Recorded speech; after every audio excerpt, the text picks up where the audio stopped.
23andMe, the DNA testing giant, just filed for bankruptcy after years of turmoil, a massive data breach, a plummeting stock price, and now a fire sale of its assets. With 15 million users' genetic data on the line, privacy experts are, of course, sounding the alarm. Get your info out before it's too late. Let's bring in our next guest, Vice President of the Government Accountability Institute, Eric Eggers. Eric, thank you so much for joining us. Hey, it's my pleasure. Thanks for having me. So how concerning is this? Should people be worried about the bankruptcy now potentially exposing their data that can be sold? Because it is valuable information.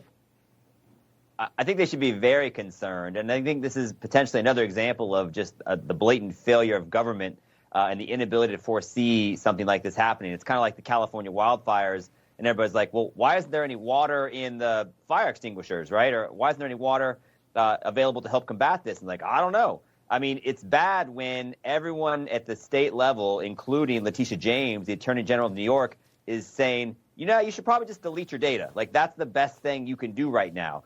And you know that this data is very valuable because 23andMe is attempting to expedite their ability to sell this data through the bankruptcy proceedings, I think partly so that fewer users will sell the data, which makes it more valuable. Remember this, Lydia, the last time we saw something like this, Ancestry.com sold for $4.7 billion.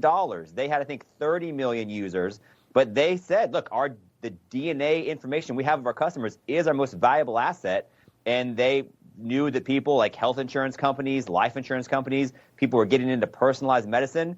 This is very valuable, and Ancestry.com now knows, 23andMe now knows the same thing's happening. They're going bankrupt. The one thing they have is your information, and they plan to sell it. They even won permission from a judge to do so. Could they sell it to, say, China?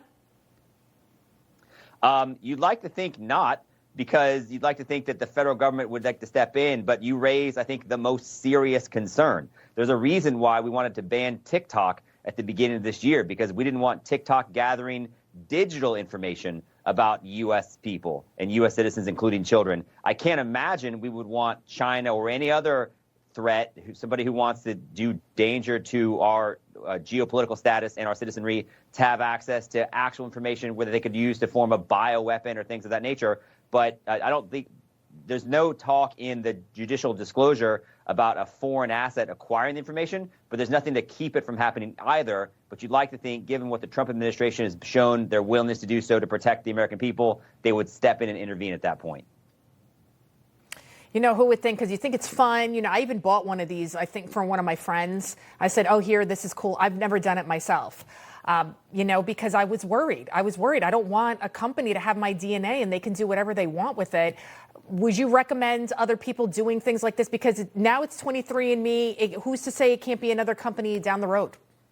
So, you know, I produced a documentary some time ago called The Creepy Line. It was about social media companies like Facebook and Google. And one of the points we try to make in that film is that companies used to spend a lot of money to gather information about people like you and me. And they would spend money to do market research to find out, well, who are these people so we can best tailor our advertisements and our appeals to them. And they have been so successful at cultivating and conning the American people. Lydia, we now pay companies to come into our homes and collect information about us. Our phones listen to us, these devices in our homes that control things, they listen to us. And to your point, we paid companies to take our information and to know us at our very biological core. And we now are seeing the downside of that, because these companies can do whatever they want to with it, including sell it to potentially a foreign threat who means to do us harm.